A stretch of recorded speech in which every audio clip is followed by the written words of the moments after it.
William had just uncovered something the palace's most protected records had spent more than 2 decades concealing, and the moment that case file reached his desk, every assumption he had ever held about his mother's legacy cracked open at the foundation. Diana's jewels, officially destroyed in a fire that the institution had quietly closed the book on years ago, had resurfaced. Not in a vault, not in a museum, in an antique shop carried there by someone whose connection to the crown made the betrayal almost impossible to process. The question was no longer whether these pieces had survived. The question was who had been moving them, who had been profiting from them, and how deep inside the family this network actually ran. Before we go any further, make sure you're subscribed. Stories like this one rarely end where they appear to begin. But to understand what William found, we need to start with the afternoon the secret ran out of room. The appraiser's hand stopped moving the moment the light caught the sapphire. Not because the stone was extraordinary though it was, not because the setting was unusual though, the craftsmanship belonged to a tradition of precision that had largely disappeared from commercial jewelry production by the end of the 20th century. His hand stopped because he recognized it, and recognition, in a man who had spent more than 3 decades training himself to assess objects rather than remember them, was not a sensation he trusted to be coincidental. The woman sitting across the table had said very little since she arrived. She had placed the box between them with the practiced efficiency of someone who had rehearsed the motion, folded her hands in her lap, and arranged her expression into something designed to communicate patience without revealing the anxiety underneath it. She wanted this transaction to move quickly. She wanted to leave this room with a number and without the box. Everything about her posture said so. He reached for the magnifying lens. The hallmark on the reverse of the pendant was smaller than a fingernail. It required the highest-powered lens in his collection to resolve clearly a mark so minute that most appraisers would have recorded its presence without reading its detail. He read its detail. Then he set the lens down and did not immediately pick it up again. His grandmother had worked inside the royal household for the better part of 2 decades. She had managed, cataloged, and cared for objects that passed through the palace's jewelry archive during a period when the institution's private collection was at its most publicly visible. She had kept a notebook leather-bound, never shown to anyone while she was alive, that contained close detail photographs and handwritten notations of pieces she considered significant. He had found it once, as a child. He had spent enough years with its contents afterward to understand what he was looking at now. The pendant matched her notation exactly. The bracelet matched the photograph she had taken at an angle, specifically designed to capture the way the central stone had been set fractionally deeper than standard practice. A deliberate choice by the original craftsman that caused the sapphire to gather light from below as well as above, producing a particular quality of depth that no reproduction had ever successfully replicated. These pieces had belonged to one person. A person the world believed had lost everything personal and precious in a fire recorded in official documents as having occurred more than 20 years ago. A fire that, according to those same documents, had consumed this bracelet and this pendant, along with everything else stored alongside them. He excused himself, told her the gemstones required standard purity testing, perhaps 20 minutes. She nodded and turned toward the window. He walked into the back room, closed the door, and stood completely still in the dark for a moment before he reached for the phone. Not his business line, a different number one he had never expected to use, belonging to a unit within the National Heritage Authority that most people have never heard of and hope never to need. The woman waited. She had no idea the next call would not come from him. The report reached Kensington Palace before the evening settled. It moved through the secure channels reserved for matters the institution has decided, in advance, require a different category of attention, not the public-facing correspondence lines, not the standard briefing routes, but the quiet infrastructure that exists precisely for the moments when something surfaces that nobody has a prepared response for. The duty officer who received it logged the origin, noted the nature of the alert in 3 sentences, and forwarded it upward. By the time William saw the photographs attached to the file, the woman who had carried that box through the rain was already being asked to remain where she was. He looked at the images for a long time without speaking. The sapphire bracelet, the pendant, objects his memory had filed, without conscious decision, into the category of things that no longer existed in the physical world, because that was what the official record said, and because there had never been a reason to question a document that nobody had needed to revisit.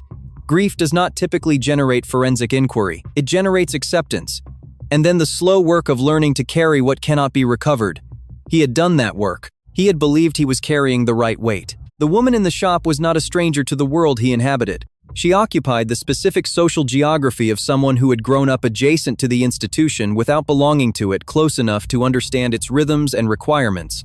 positioned just outside the perimeter where its protections and resources applied. Her mother's second marriage had elevated the family's public profile dramatically, without providing the financial infrastructure that profile implied. The gallery had been a genuine effort, a serious enterprise built on real knowledge and real relationships, sustained for years by someone who understood what she was doing. Then the market had turned, as markets do, and the losses had arrived with the methodical patience of things that know they will eventually win.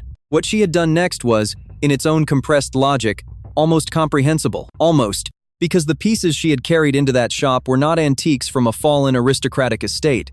They were not inherited items whose provenance had blurred across generations into legitimate ambiguity. They had belonged to one specific person, worn at specific moments that hundreds of millions of people had watched through television screens, documented in photographs that remained among the most reproduced images of the final decade of the 20th century.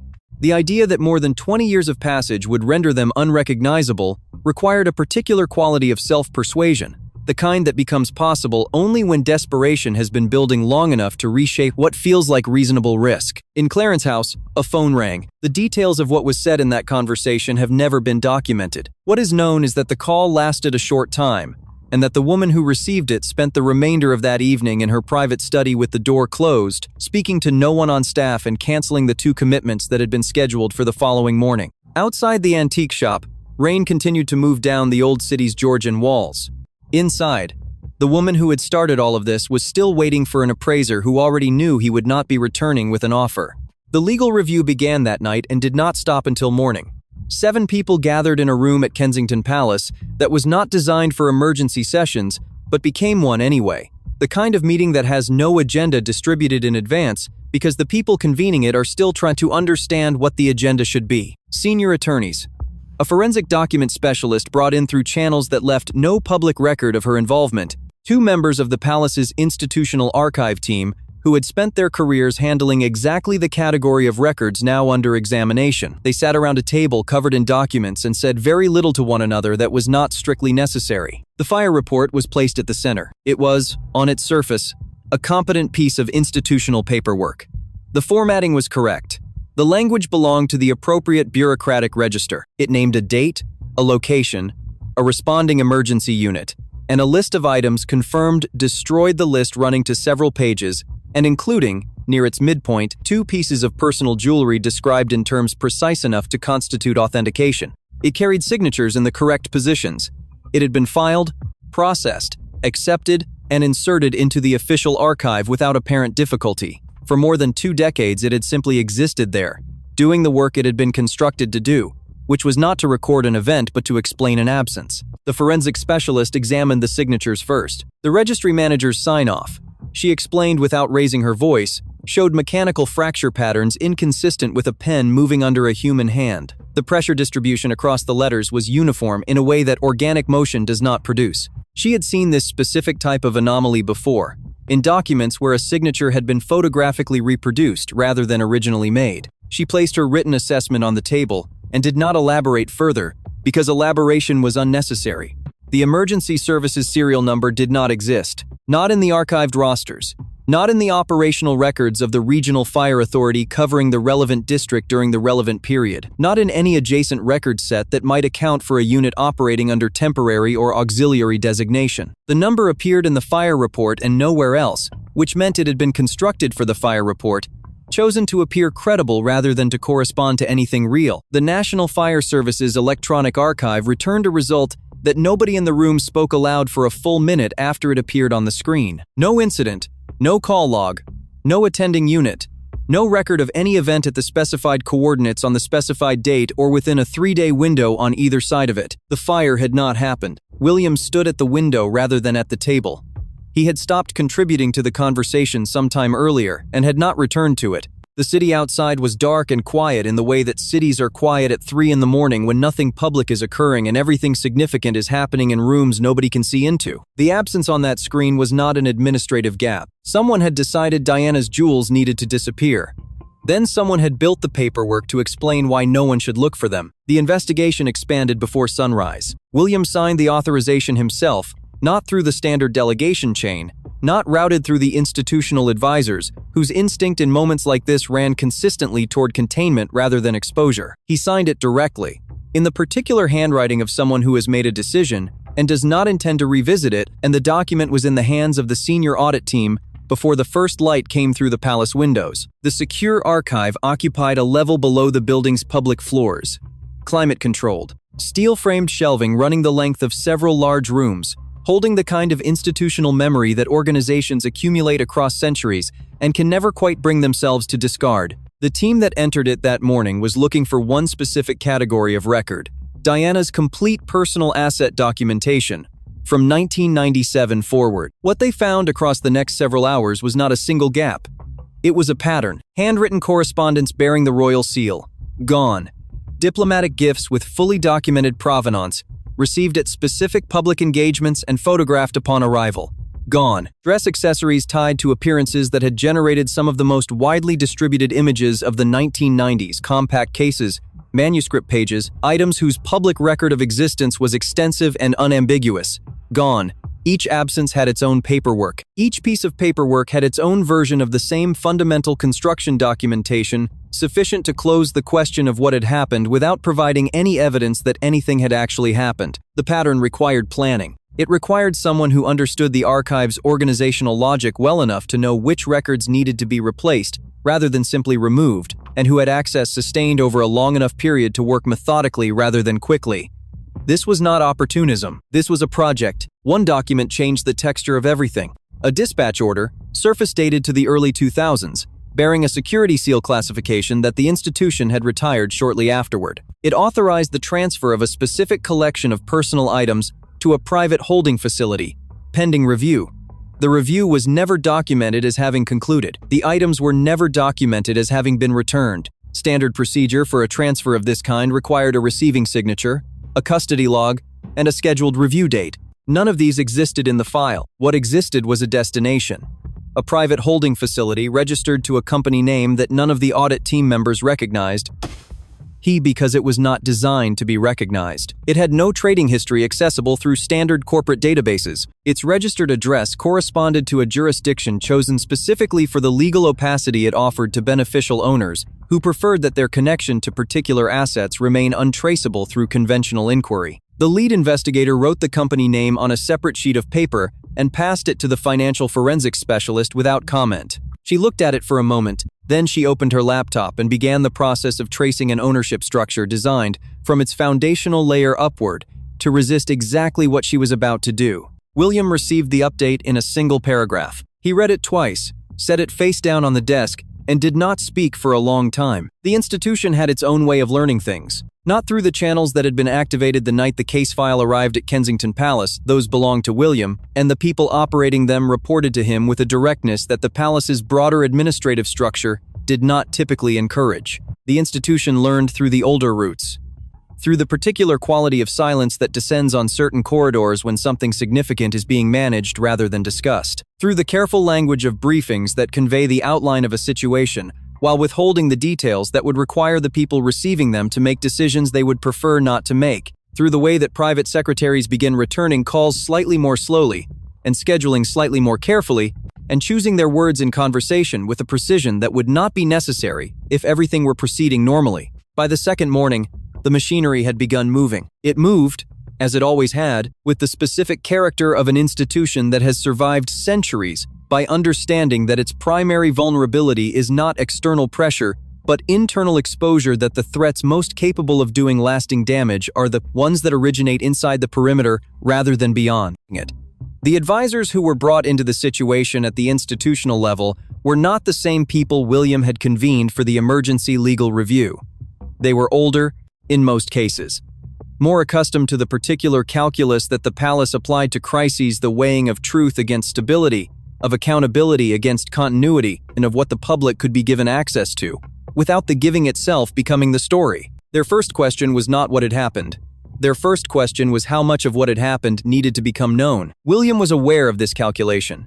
He had been aware of it since the second hour of the legal review, when he had watched the room's instincts move, almost without discussion, toward the language of management rather than the language of investigation. He had redirected it then. He redirected it again now, in a meeting that lasted considerably longer than the advisors had anticipated and ended with a written directive that left less room for institutional interpretation than anyone in the room had expected him to provide. The coordination with external authorities proceeded under the framework of routine heritage protection.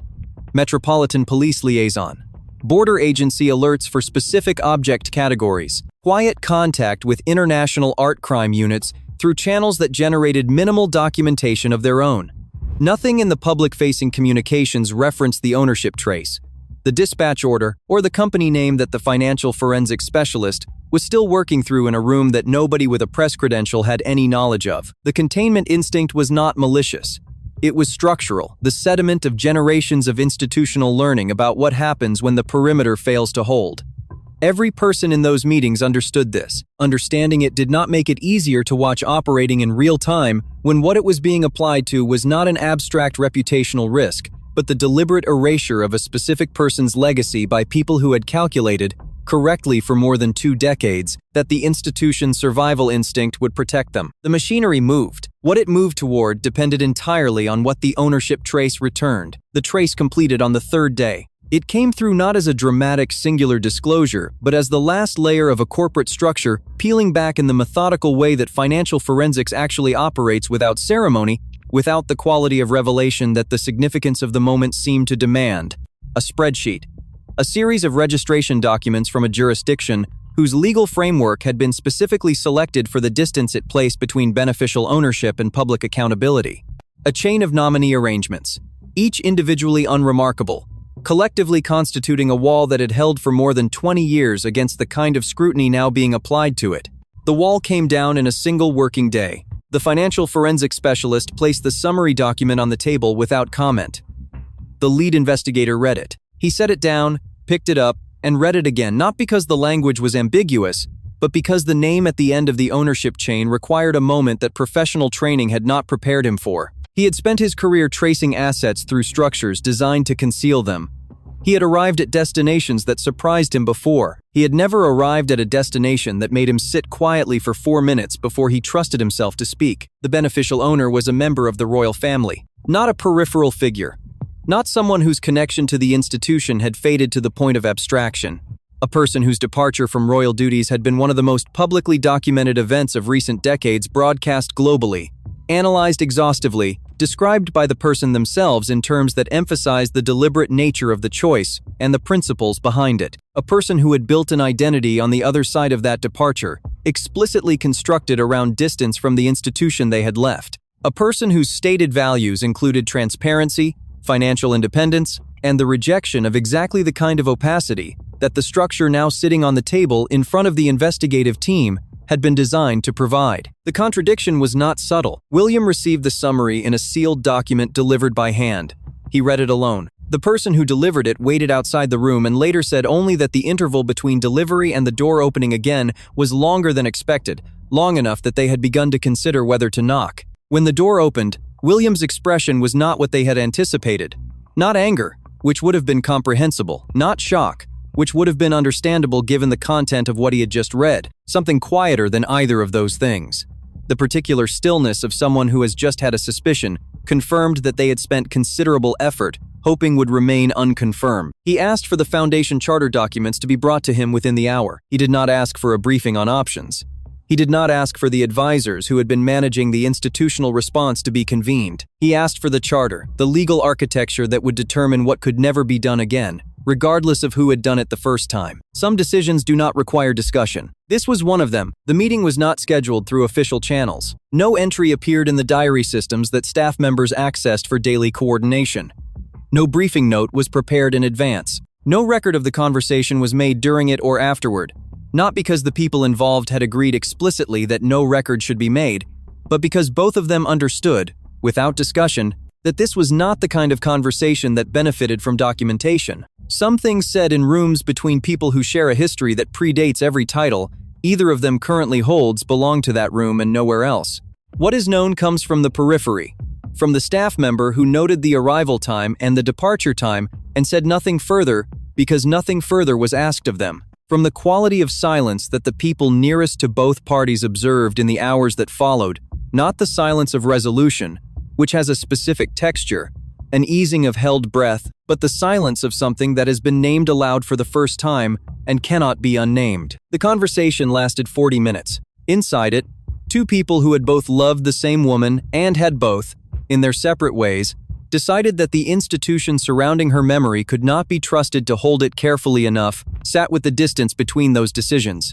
One had removed things, had constructed, or participated in the construction of, a mechanism that moved pieces of a legacy into private hands under the belief or the justification, or something that had begun as one and become the other over time, that keeping them close was a form of protection, that the alternative was watching them absorbed into an institutional archive that would manage them according to its own priorities rather than any genuine understanding of what they had meant. The other had spent years building toward a structure that could protect what remained through legitimate means, slowly, through the proper channels, in the way that the institution required and that felt, from the outside, inadequate to the urgency of what was being protected. Neither position was without internal logic. Neither position justified what the mechanism had required: the forged documents, the shell company, the years of systematic removal conducted under institutional cover, while the public believed that a fire had resolved the question of where these things had gone. William signed the Foundation Charter that evening. The provisions he had personally reviewed and approved were specific, in a way that Foundation documents do not typically need to be specific about categories of access, specific about the authority required to authorize any movement of items held in custody, specific about the independence of the oversight structure from any individual whose connection to the collection was personal rather than institutional. The language did not name anyone. It did not need to. The charter was a door being closed on a particular kind of decision, the unilateral kind, made in private, justified by grief or principle, or the genuine belief that love authorizes what law does not. It closed quietly, the way the most permanent things usually do, not with the force of a confrontation, but with the soft, final sound of something being put into place that was not there before and would not be moved again. The story left the palace walls the way these things always do, not through an official statement, not through a press conference convened at a time chosen to minimize the damage, through the accumulation of publicly observable facts that journalists who cover the institution with the patience of people who understand how it operates had begun assembling independently, each piece individually explicable, collectively forming a shape that only pointed in one direction. The asset freeze was a matter of court record. The remand order was a matter of court record. The establishment of a new independent heritage foundation, announced through a brief palace communication that said considerably less than it implied, was a matter of public record. None of these things required a source. None of them required a leak. They required only the particular kind of attention that a small number of people had trained themselves to pay to the space between what institutions say and what their procedural decisions reveal. The coverage that followed did not arrive as a single wave. It built the way significant stories build when the people reporting them are working from documents rather than briefings, assembling the architecture of what happened from its observable load-bearing elements rather than from the version they have been given permission to describe. By the end of the first full news cycle, the outline was clear enough that the palace's careful silence on the specifics had itself become part of the story. The public conversation that emerged was not unified. It divided along a line that had less to do with the facts of the case than with the prior positions people had already occupied regarding the institution and the woman at the center of it. Those who had spent years arguing that Diana's legacy had been systematically mismanaged by the Crown found in the investigation's findings a confirmation of something they had always believed. Those who maintained a more protective disposition toward the institution read the Foundation's establishment as evidence that the system, however imperfectly, had ultimately corrected itself. Both interpretations were argued with conviction. Neither was entirely wrong. The space between them was where the most honest accounting of what had happened actually lived, and that space was not comfortable for anyone who preferred their conclusions clean. International media framed it differently than the domestic press. In some countries, the story read primarily as a criminal matter. In others, it read as something older and more complicated, a story about what families do with grief when the official mechanisms provided for it feel insufficient, and what happens when those private decisions collide with the public nature of the lives they were made inside. The palace issued one further statement. It acknowledged the ongoing investigation. It noted the foundation. It said nothing about the ownership trace, nothing about the corporate structure, nothing about the name that sat at the end of it. Some people read that silence as appropriate discretion. Others recognized it immediately for what it was. The engagement had been scheduled months before any of this began. A Heritage Foundation ceremony at a museum, whose permanent collection included one of the most significant archives of 20th century documentary photography held anywhere in the country. The kind of institution that exists at the intersection of public record and private memory, that understands its function as not merely preserving what happened, but maintaining the conditions under which what happened remains visible to the people who have the most reason to look at it. The scheduling had been routine, a diary commitment made in the ordinary course of public duties, carrying none of the significance it would acquire by the time the date arrived. William arrived on time. He moved through the entrance sequence, the greeting line, the brief introductions, the particular choreography of a public engagement conducted by someone who has performed this specific kind of movement since childhood, with the composed efficiency of a person who has learned to be present in a room while simultaneously carrying something the room cannot see. The people who met him at the door noted afterward that he seemed focused, quieter than usual, perhaps, contained in a way that read, depending on the observer, as either professional discipline or the visible effort of someone managing more than the occasion required. The museum's central gallery held a retrospective exhibition.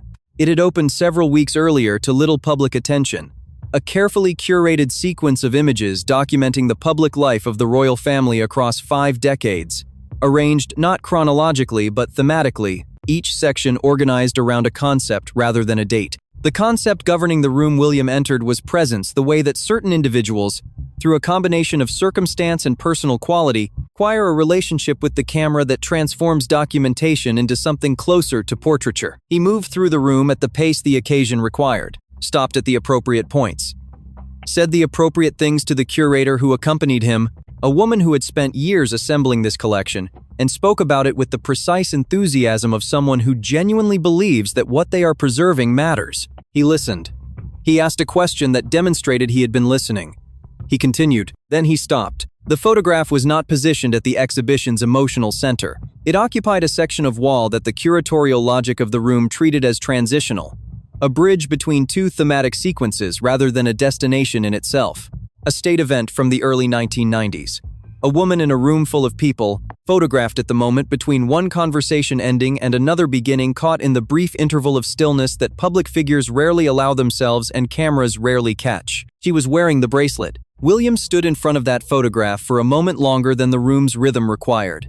He did not gesture toward it. He did not speak about it to the curator beside him or to the small group that had gathered at a respectful distance. He simply looked at it with the specific quality of attention that a person pays to something they believed they had lost and are not yet certain how to hold the fact of having partially recovered. The cameras in the room caught it. They caught it because cameras catch everything, and because some pauses have a weight that the people observing them recognize without being told what they are witnessing. He looked for a moment longer. Then he continued through the room. The foundation received its first items on a Tuesday morning in early autumn. No press were present. No statement was issued to mark the occasion. A small team of conservators and authentication specialists gathered in a climate-controlled room at a location whose address had not been made public, and they worked through the morning with the particular quiet focus of people who understand that the significance of what they are handling does not require acknowledgement to be real. 2 pieces were processed first. A sapphire bracelet, a pendant whose hallmark matched a notation made by hand in a notebook that had spent decades on a shelf in a back room that almost nobody had ever entered. They were catalogued, photographed, and placed into archival custody, with the care that objects of this age and provenance require, and with something additional that the standard conservation protocol did not specify, but that everyone in the room seemed to understand was nonetheless appropriate. A slowness, a deliberateness.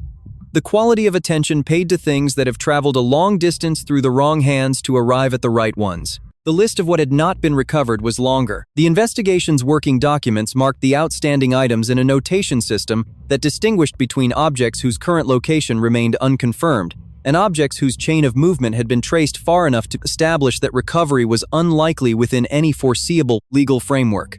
The second category was larger than the first.